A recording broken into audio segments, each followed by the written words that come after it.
Okay, guys, I hope you're ready for a 3-lecture mini marathon. I think the talks are great, so let's make sure we all had our coffee and are still awake.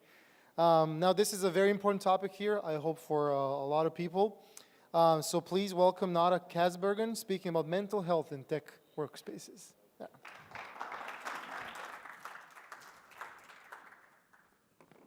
All right, thank you very much for coming. I am here from the US, and I'm actually going to save most of my self-introduction for the second part of the talk. Before we begin, I want to take a little bit of time to talk about some key definitions and statistics to make sure that we all are on the same page, that we know what we're talking about when we say mental health and mental illness. Then I'll go a little bit more into my story and why I speak up about this. But then the bulk of the talk is actually focused on things that we can all do that are pragmatic, common sense, action-oriented in our own lives and in our own workplaces to try to make the IT culture more supportive of mental health and mental illness. And then there's a short section at the very end where I talk a little bit about the more difficult, kind of thorny aspirational stuff where we all have to kind of do our part to make change happen. So as I mentioned, want to kind of make sure that we're all on the same page. And so if there's any kind of one statistic that I want you all to walk away with when you leave this room and think about when you go home, it's that at any given time, 1 in 5 adults are living with mental illness. And that's actually a really, really, really big number.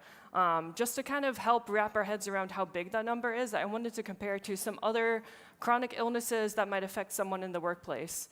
And so, for example, diabetes affects 1 in 10 people in Europe. Asthma affects 1 in 14 children and adults under 45. And then I did some research to try to figure out what is considered the most chronic disability in the workplace, since we're talking mostly about the workplace today, and that's arthritis. And even arthritis affects 1 in 4. So with mental illness affecting 1 in 5, that really means that it's one of the most prevalent chronic health conditions, but we really don't talk about it. And to be clear, when I say the words mental illness, I'm talking about any and all of these. Hopefully a lot of them you've heard of before, a few of them you might not have. There's also this interesting phenomenon called comorbidities, where once you are diagnosed with one of these, you're also more likely to develop a second one. So for example, depression and anxiety often go together. Anxiety or depression and substance use disorder and anxiety or ADHD are very common sort of pairs that people experience. There are 2 on this list that I wanted to talk about kind of specifically. One is autism spectrum disorders. I get this question a lot when I tell people that I talk about mental health in tech, and they immediately think that I'm talking about autism. And I'm really kind of not. Autism spectrum disorders are part of an umbrella term called mental disorders that also includes all of the rest of these. But autism spectrum disorders are also often accompanied by things like learning disabilities. And one key difference is that autism spectrum disorders are generally going to be there from birth or early childhood onwards, whereas most of the rest of these can develop at any point in a person's life. So that means that the treatments, the interventions that are required tend to be kind of different. And a result of that is often that organizations that focus on mental health and mental illness tend to focus either on autism spectrum disorders or most of the rest of these. I happen to work with an organization that focuses more on the rest of these, so that's most of what I'm going to be talking about today. But like I said, they are part of the same sort of umbrella term of mental disorders, so there's certainly a lot of things that they still have in common, and so a lot of the things that I'm going to talk about are still going to apply to both. And then obviously, since we're talking about the workplace, I also wanted to talk about burnout. And burnout was an interesting kind of phenomenon because when it was introduced in the 1970s, there was a lot of pushback where a lot of people said, I don't really believe in this whole idea that you can get sick from working too much. And so I wanted to do some research on where are we at in 2018? What is the psychology community saying nowadays? Where a lot of psychologists, I think, are starting to agree is that burnout is actually, at the end of the day, basically the same thing as depression. There have been a lot of studies that have shown that if you control for all other variables, the symptoms are essentially the same. However, burnout is essentially depression with a very specific cause, which is usually prolonged stress from working too much. And so it's fine to continue to refer to it as burnout. We don't have to sort of revise ourselves and call it depression instead. But I figured that's sort of an interesting fact to know about burnout. That's sort of late-breaking kind of psychology news. But one thing that's fairly tough about mental illness and the stigma against it is when you even say those words to someone, when I say to an average person on the street the words mental illness, they tend to have a very specific idea in their head. And they might picture something like schizophrenia. But it turns out that schizophrenia is actually not very common. Depression is at least 13 times more prevalent than schizophrenia. Depression and anxiety are assumed to be the two most common forms of mental illness at this point.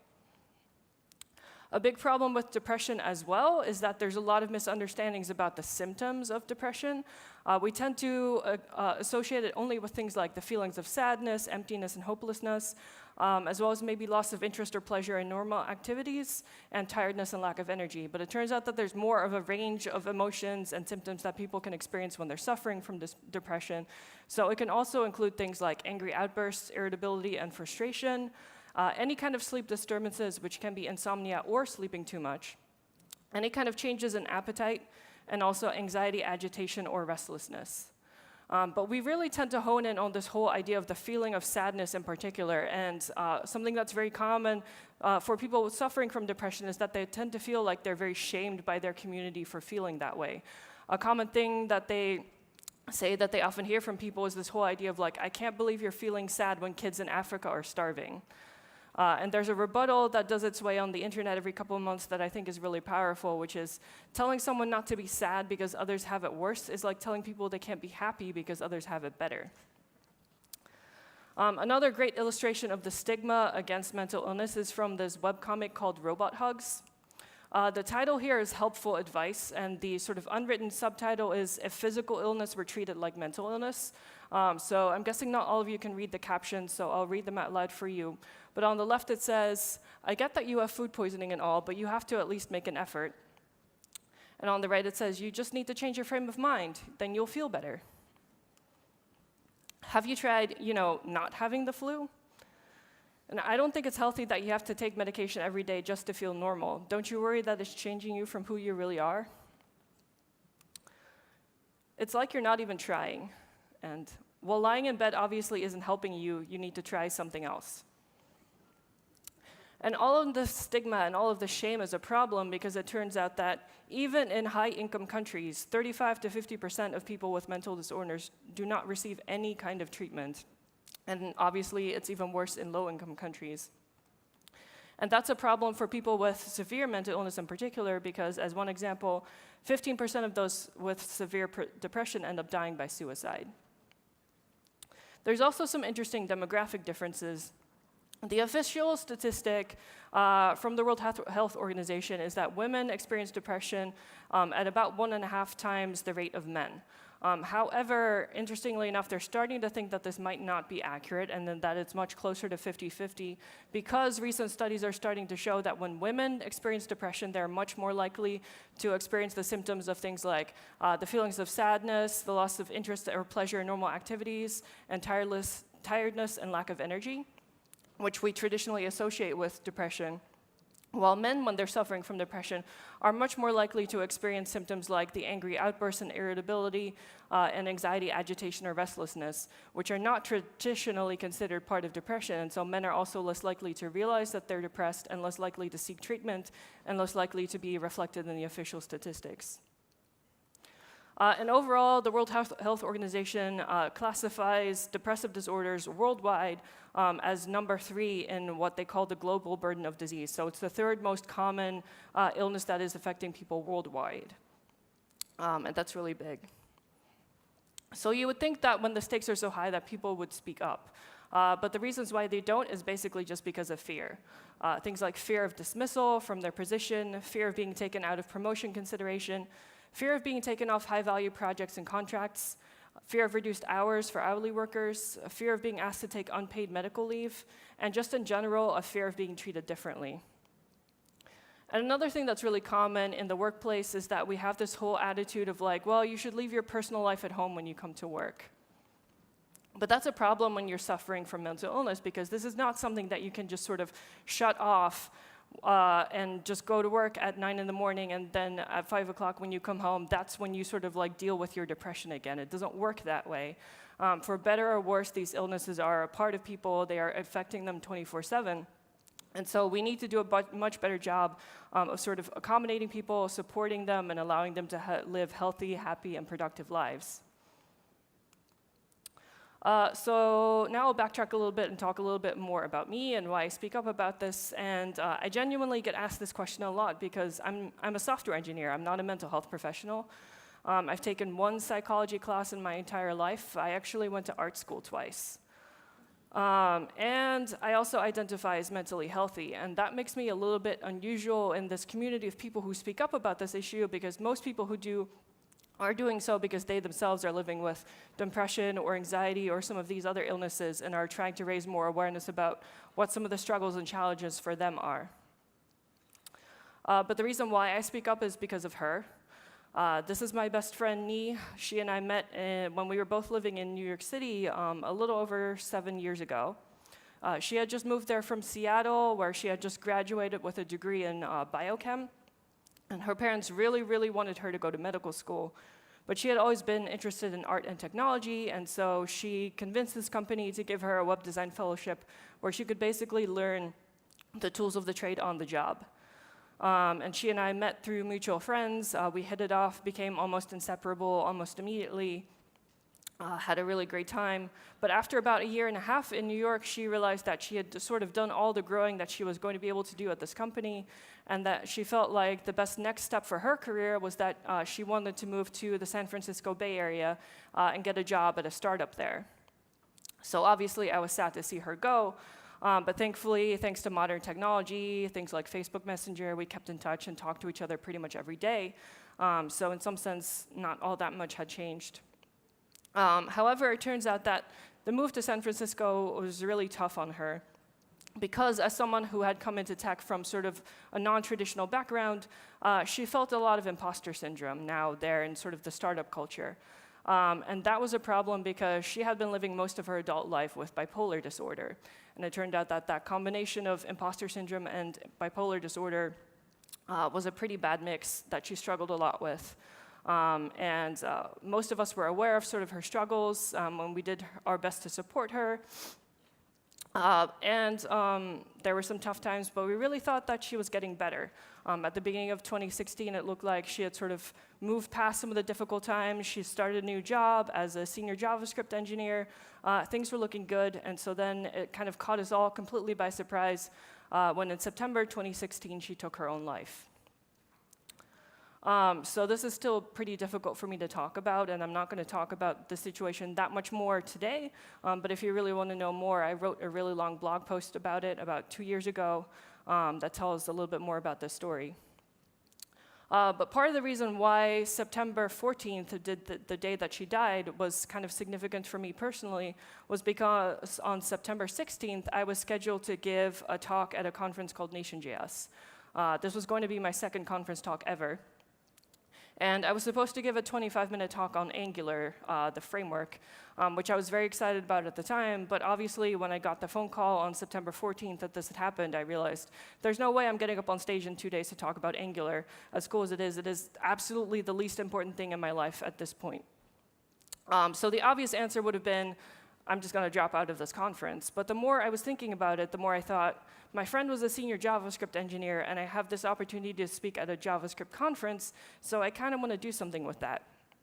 And so I emailed the organizers, and I was like, hey, this crappy thing just happened to me, but would it be okay if I get up there for maybe 10 minutes, and instead of giving my talk about Angular, I just want to talk a little bit about mental health and tech and why it's important? And to my surprise, they emailed me back and said, okay, that's fine. So with about 24 hours to go, I basically sort of had to produce a new presentation from scratch. And at that point, I didn't necessarily know anything about mental health in tech. I didn't know whether there was any research or statistics. So I kind of had to find it all very quickly. And thankfully, I managed to pull something together fairly quickly because I found out about this organization called Open Sourcing Mental Illness, which was founded by this guy on the right named Ed Finkler. I think 1 or 2 of you might actually know him. He used to be a speaker on the PHP conference circuit. Traditionally, he talked about technical topics, but about 4 or 5 years ago, he started talking more openly about his struggles living with generalized anxiety disorder and ADHD, and how that affected him as a developer. And it turns out that that talk resonated a lot with a lot of people who, before that, had never heard anyone else talking openly about the situation. And so they decided to form a whole organization around it, called Open Sourcing Mental Illness, which so far is still sort of the biggest and most well-organized organization focused on mental health, specifically in the tech community. And one thing that OSMI does is they have a research arm, and they do that primarily through what they call the Mental Health in Tech Survey, which gets sent out once a year to anyone working in the tech industry anywhere. So you all are welcome to take it, and I would encourage you to take the 2018 version, which is still online. It basically just asks you a lot of questions about your workplace, what it's like, and helps try to gauge sort of what the attitude towards mental health is to allow OSMI to figure out sort of where we need to focus research efforts and more activism and awareness in the future. And so it was some of that research that I leveraged in my presentation for Nation.js. And in particular, there was one slide that I included where I felt like before that I was saying all these words and maybe people didn't really get it, but once I showed this slide, people were like, okay, now I get it. And so I always include that slide now in any presentation that I give about this topic. But basically, in the survey, they ask a pair of questions that go together. One is, do you think that discussing a physical health issue with your employer would have negative consequences? And do you think that discussing a mental health issue with your employer would have negative consequences? And so you can see on the left, for the physical health one, the blue slice of the pie is basically 3/4 of the pie. Those are all basically people who said no. But on the right, for the mental health question, the yeses and the maybes make up about 2/3 of the pie. So that's a pretty big difference that shows just how much more work we need to get done to get sort of acceptance and support for this issue. So ever since that presentation that I gave at Nation.js, I've stayed involved with OSMI as a volunteer and give a lot of talks on this topic now. But I would say that my biggest contribution in this community has basically been to just sort of sit back and listen to people like Ed and some of the other volunteers who are living with mental illness tell their stories, and then thinking about what someone like me can do to help. And there have been moments when that has genuinely been very tough. Because I realized that my ability to do my job as a developer rests solely in my head. I kind of get to take for granted that I just show up to work every day and I tell my head, okay, I need to write this code, I need to write this technical design, I need to go and have these meetings with my boss, and I can just do all of that. But people like Ed can't necessarily easily do the same. And so there are moments when it's just kind of been very difficult for me to try to put myself into his shoes. And so there was a quote that I'd shared in one of his talks that really resonated with me that I kind of always try to keep in my back of my mind, which says that I could do so many awesome things if only my own head didn't get in the way. And so I started just thinking about my daily life as a developer and try to approach everything of like, how different would it be if this was my experience as well? And so that led me down the path of trying to think more about what people like me can do to help. And so as I was starting out on that journey of sort of thinking about like what are actual changes that we can make, I decided to just start off by listing out all of the things that I think are sort of interesting, unique, challenging about working in tech. And so some of the things that I came up with were the work is very challenging and stressful. Our jobs are highly collaborative. Many of us have relocated for a job. Most of us work remotely at least part of the time. We're often expected to be available outside work hours. And someone needs to fix things when they break overnight. And there's a very heavy emphasis on drinking culture. So as I was looking at this list, I decided that I would start thinking about relocation, because as I mentioned, my friend had relocated for a job a couple of times. And so I was just kind of curious, you know, like, is this a bad thing? Should we just stop having people relocate? And just to kind of try to help myself wrap my head around that question, I decided to just kind of break it down into the positives and negatives, the pros and cons. So on the positive side, relocation can make it much easier to feel like you're part of the team and helping toward the mission if you're on site with everyone else. Or in my friend Nee's case, it can bring you closer to a community of practitioners in your field compared to where you currently are. But on the negative side, it takes someone away from the existing support structures that they've already built up. So if you're living with mental illness, for example, the therapist that you've been seeing for years who you really trust, now you suddenly have to move away from. Or that friend whose house you can go to at 1 in the morning because you're feeling overwhelmed or you really need to cry. Also, moving is always generally going to be stressful, and making new friends as an adult is surprisingly hard. So I was thinking about some of the solutions, and again, I promised that most of these would be kind of pragmatic, but the first one is a little bit more aspirational. But I do very strongly believe that this whole attitude that we have of like, if you really want to be like a super successful rock star in tech, then you need to move to the San Francisco Bay Area and go work for Apple, Google, Facebook. I don't think that's true. There's so many tech hubs everywhere. Remote work culture has come a long way, so we need to become more accepting of alternative choices. Also, if you are a manager, take another look at your hiring practices and see whether hiring remote first is an option. And if it's not, create what I'm calling the welcome wagon for new colleagues who have had to relocate to join your company. And so the welcome wagon is something that we tried in my company because we had a couple people relocate recently. And so there's sort of two parts. Is one, in the first day that that employee joins, always make sure that you're taking them out to lunch or dinner with the team, and avoid alcohol at that very first social event. And I'll talk more about alcohol a little bit closer to the end. But then after that, the focus really needs to be on trying to help that employee sort of build up support structures and things like that again. And so a way to do that is have everyone on the team just kind of take turns introducing them to something that they can do after work that might be something that they're interested in. So for example, if you are part of like a monthly book club, invite them to join you for a meeting. If you're the type of person who likes the outdoors, you like to go hiking or rock climbing, invite them to join you once. If you're part of some kind of sports league, like a soccer league, basketball, or in Washington, D.C., bocce ball is really popular, invite them to join you once. If you like to go volunteering, if you work with the homeless or with at-risk youth, for example, invite them to go with you. Hopefully, at least one of these things will be something that they're interested in, something that will stick, that will encourage them to sort of build up those support structures and those roots in the community again. So I mentioned remote work culture as a positive, and in general, I feel like remote work is actually a really good thing for mental health and for people living with mental illness, and might explain why our hypothesis at OSMI is actually that people with mental illness are more attracted to these careers in part because of this. So on the positive side, it tends to lead to more flexible hours. You don't necessarily always have to work 9 to 5. And that's really important because that can make it easier to attend therapy appointments, because it turns out that therapists like to work 9 to 5, Monday to Friday, just like everyone else. So if you want to see a therapist, you're going to have to do that during the workday. And so it's much easier if you're working remotely, at least on the day that you're going to therapy, because then you don't have to leave the office in front of everyone else and sort of deal with that perception of like, oh, I'm leaving work to do this thing that many people are uncomfortable with. And for some similar reasons, it can also make it easier to stick to medication regimens as well. It tends to make it easier to take breaks and is generally quiet and peaceful as long as you don't have like a newborn child at home. But on the negative side, there's a sense of isolation that tends to set in after a while. And this is interesting because I had a few friends start working remotely full-time recently. And it was interesting to watch them because I noticed the same thing happening with almost everyone, where for like the first month or two, everyone was like, oh, this is awesome, this is amazing. I love working in my pajamas. I can't believe I haven't been doing this my entire life. This is the best. And then after about the first or second month, they're like, this sucks. I feel really lonely. I really miss, just like being in the office with other people, having organic conversations. And the sense of isolation really starts to bother them.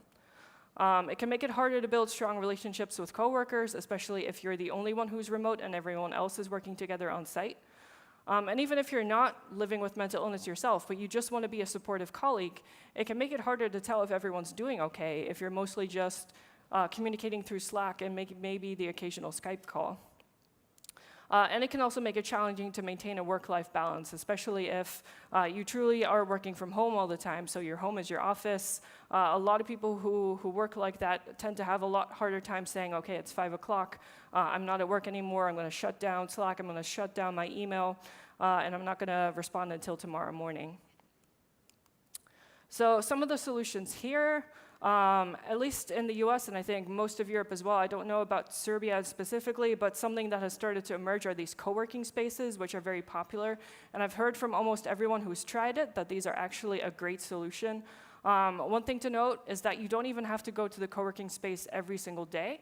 Even if you only go once or twice a week, that's so much better. That helps people really combat the loneliness and the sense of isolation. They're able to have those sort of water cooler conversations, allowing them to feel connected to a community, that sort of thing. And so as a company, something that you can try is sometimes people are hesitant to join co-working spaces because there is like a monthly fee that you need to pay. So either have the company pay that fee or at least have them pay it for the first month so that someone feels comfortable trying it out basically with no risk so they can see if it's something that's for them. Also, always make sure that you fly in remote employees or hold company-wide offsites to make sure everyone feels like they're a part of the team, they're getting to bond, that sort of thing. And the great thing is that there's so much hype around remote work culture now. There's whole conferences just on remote work. So if you feel like your company's tried it and it's just not really working, just look at what the latest research is, see what other companies are doing, borrow some of their ideas, try them with your team, see if they work. If they do, keep them. If not, try something else. Just keep iterating on the process, just like we are used to iterating on our software. So I promised I would talk about alcohol at tech events, and this is a little bit of a controversial one because there are some people who say, we should just get rid of alcohol at tech events altogether, and then some people who are very uncomfortable with that idea. So again, I'll just break it down into the positives and negatives. So on the positive side, 1 or 2 drinks can make it easier for some introverts and those with social anxiety to socialize with our peers, and I'm definitely one of those people. Can be very hard for me to talk to strangers at conferences like this one if I hadn't had a beer or 2. And it's also become kind of an expectation where you go to any conference or a meetup and you expect there to be beer and wine, other kinds of alcohol. And so for a lot of people, if you don't offer alcohol, then those who want to go drink will go to a bar instead of staying to mingle at the event. And so that can kind of damage the purpose of having your event. Because you really, if you organize events like this, you want people to stay together and mingle. So if everyone just sort of disperses to bars, that's kind of a problem. But on the negative side, it can make non-drinkers feel unwelcome, and there are people who are non-drinkers for a variety of reasons, which we should all respect. But I mentioned substance use disorders at the start. Those count as mental illnesses, and so if you are a recovering alcoholic and you're in an environment where alcohol is just flowing freely, that can be a very kind of threatening environment for you to be in. And overall, I think free alcohol and drinking culture are so pervasive in tech that there are probably more functioning alcoholics than we're even aware of. So as I mentioned, I'm trying to focus on sort of pragmatic solutions, and so some people would say, we should just stop having alcohol at tech events. I'm not going to go quite that far. I think there's sort of intermediate steps that we can all try. So one solution that I've heard a lot of people talking about that actually works is, for one thing, make sure that you always offer very nice alternatives, like fancy sodas that come in glass bottles or even mocktails, to make sure that non-drinkers feel included. Because something that I often hear from non-drinkers is, there might be a bar that's making custom cocktails for all the drinkers, and then for the non-drinkers, there's maybe just a case on the side with some lukewarm cans of Coca-Cola and some ice that you need to put in a glass yourself. So that kind of just makes them feel like second-class citizens if they're not getting the sort of VIP treatment that the drinkers are. Also, make sure that you always put a limit on the number of free drinks. Use some kind of ticket or token system. People tend to do this for budget reasons, but it tends to be great for health reasons as well, because the way it usually works is you'll get maybe 2 free drink tickets, and after that, if you want to keep drinking, you just have to pay cash at the bar. But what often tends to happen with something like this is someone will have their 2 free drinks, and then they're kind of thinking about, okay, do I really want to take out my wallet and pay for the 3rd drink? And at that point, they might realize, I have a healthy buzz going. I don't really need to be drunk. I can stop here, and we can all be happy. And so that's a great solution for everyone. Another thing that works really well is making sure that you always have activities other than drinking. So I actually love that out here we have a board game corner, because it turns out that there's a huge overlap between software developers and people who like playing board games. So if you're having some kind of either conference social, work happy hour, that sort of thing, make sure that there's always something for people to do so they don't feel like drinking is the only thing that they can do, the only way that they can socialize with other people. If you have a recurring series of events, like maybe a monthly meetup or a weekly work happy hour, maybe just try alternating dry and non-dry events. So have alcohol one week and no alcohol the other week. And think about other kind of alternative activities that you can do, again, that don't involve necessarily drinking. So you don't have to get rid of the alcohol completely, but you also don't need to do it all of the time. And finally, add workplace wellness programs on substance abuse. I know that we all have a tendency to roll our eyes when these happen, when they send out like the brochures or do like a seminar on the consequences of drinking, but research has shown that it actually does work. I think we all just kind of as humans need that periodic reminder that drinking too much is bad for us. And so programs like this, it turns out, are actually pretty effective. So you may have noticed that a lot of my advice is aimed at people in management and sort of lead or senior roles in particular. But overall, for people in sort of that category, I would say my biggest advice is lead by example. So things like not micromanaging, leaving the office on time, taking regular vacations, not sending or answering emails at 2 a.m. if possible, being receptive to feedback on your own performance in addition to giving people feedback on their performance, being a good listener. And then the only thing that I would say that's really kind of specific to health and mental health is being open to talking about your own circumstances, your own health issues that you faced, your own mental health. Because as a manager in particular, what you really want is for one of your reports to feel comfortable coming up to you and saying, hey, look, I'm dealing with this issue and I need help. I need some kind of accommodation. And the best way to do that is by being a little bit more open and a little bit more vulnerable yourself and being willing to go first and say, like, hey, look, these are things that I have dealt with in the past. I know that's hard because I feel this myself as someone who fairly recently became senior. We feel this pressure to be like superhuman, but actually the opposite is true. I would say like vulnerability is one of your best assets as a manager or someone in a senior role. Some other action items for managers, make sure employees understand their rights, especially with regards to burnout and mental health. Make sure that people understand sort of what kind of paid leave they can take, whether therapy is something that is available to them, that sort of thing. Revisit your hiring practices with an eye to mental illness and neurodiversity, and I'll talk about neurodiversity in just a little bit. Make sure your employees feel valued and are on projects that they find fulfilling and empowering. This is an interesting one because on the surface it might sound like it has nothing at all to do with mental health, right? But again, as I mentioned at the start, I've spent a lot of time just sort of sitting in the OSMI Slack, listening to other people tell their stories. And I've noticed a huge pattern where when people say things like, oh, I feel like my depression's getting worse, my medication's not working anymore, I feel like things are getting worse, I'm starting to lose hope that things will ever get better, that tends to always be accompanied by changes at work as well.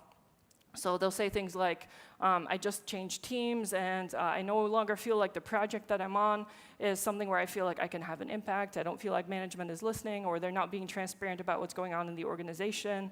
I don't feel like I have a way to sort of influence the direction of the product that we're working on, et cetera, et cetera, et cetera. So it turns out that making sure that employees feel like they're valued and can contribute positively towards the project is actually really important for mental health as well. Also get the OSMI handbooks. They are available from the OSMI website, or you can get them directly from LeanPub. Two of them are focused more on the American market, where they talk about the Americans with Disability Act and the way that that law sort of protects employees and gives certain obligations to employers. But the third one talks about how to start a mental wellness program in your workplace, and that's a good one for anyone to check out. And then finally, consider offering the mental health first aid training. And so mental health first aid is this 8-hour, 12-hour training course that teaches you how to respond if you encounter someone having a mental health crisis. It's an international program that was actually started in Australia. And so it's available in the US, Canada, and most European countries. I don't believe it's available in Serbia just yet. And so one solution that you have, especially if you are sort of higher up in your organization and you really want to be supportive towards mental health in your organization, is that you can actually contact one of the trainers through the Mental Health First Aid website and invite them to give a training at your company. So chances are a lot of them that are based in Europe might be willing to actually fly down to Serbia and give a training here. And so I would highly recommend that because it's sort of one of the best sort of empathy building exercises that's available that doesn't focus exclusively on the workplace, but certainly helps a lot as well. But just in case you can't take the training, I figured I would give sort of like a 2-minute crash course in sort of the key thing that they teach. So as I mentioned, the whole idea is sort of first aid for mental health issues.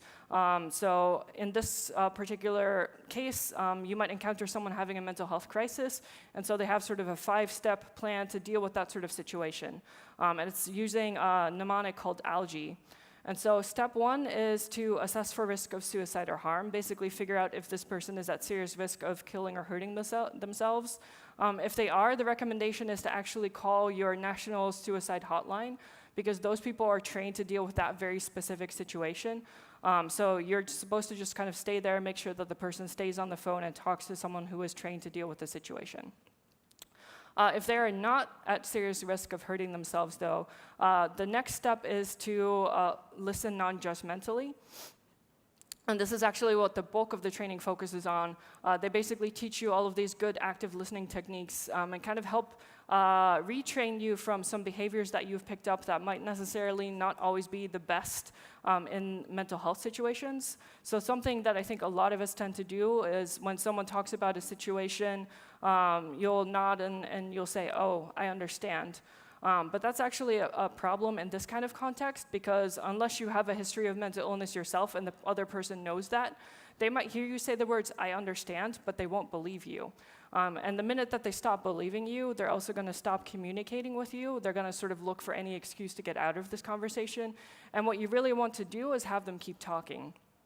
So instead, they'll teach you about other ways to kind of keep them engaged in the conversation, make sure it stays about them. And a good way to do that is, rather than saying the words "I understand," just say "I see you" or "I'm here for you." Those are good ways to still sort of lend support, but keep the focus on keeping them talking. Then after that, it goes into giving reassurance and information. So this is where you remind people that there are treatments available. It is possible to live a healthy, happy life with depression, anxiety, whatever situation that they're facing. And that goes into encouraging appropriate professional help. So here, obviously, the best solution is to get them in to see a therapist. But if that's not possible, if it's a weekend, or if they're not sure if their insurance will cover it, the solution that they propose is actually get that person in to see their primary care physician. Because the primary care physician, you're basically your home doctor, still has some basic mental health training, and at the very least will be able to provide a referral for some other professional to sort of pick up where they leave off.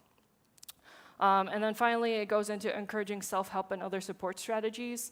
So they teach you a lot of self-care techniques that you can pass on to the other person. So there's some meditation, kind of deep breathing exercises, just drinking lots of water, going for a walk. And then also, they'll teach you about how to find support groups in your area. Because sometimes people are just not comfortable talking to a therapist one-on-one, where sort of all of the focus and attention is on them.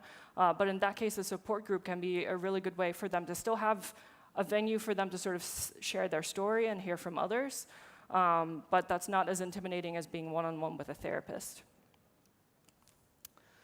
So as I promised, just a short section on things that we all have to do together. This is sort of the hard stuff where change is not going to happen immediately.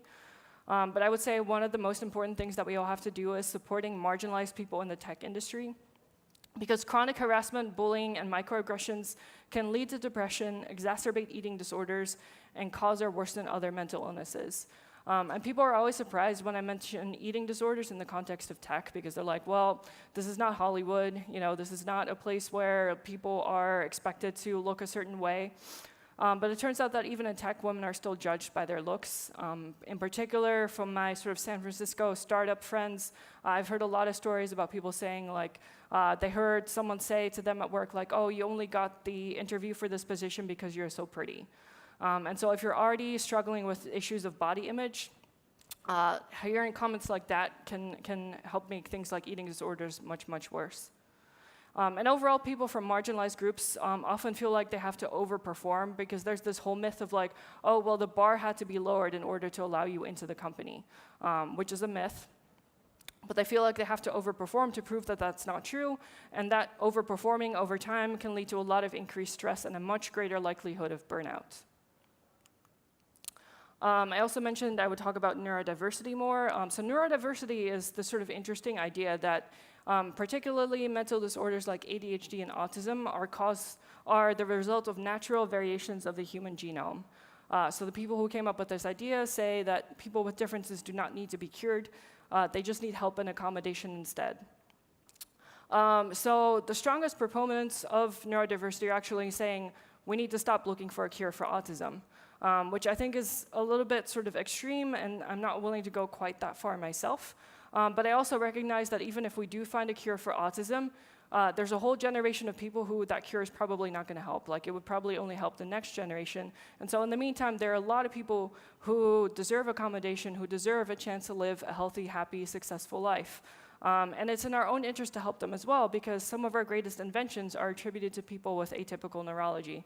So Ed Finkler has this quote that he likes to use in his talk, that mental illness gives me superpowers.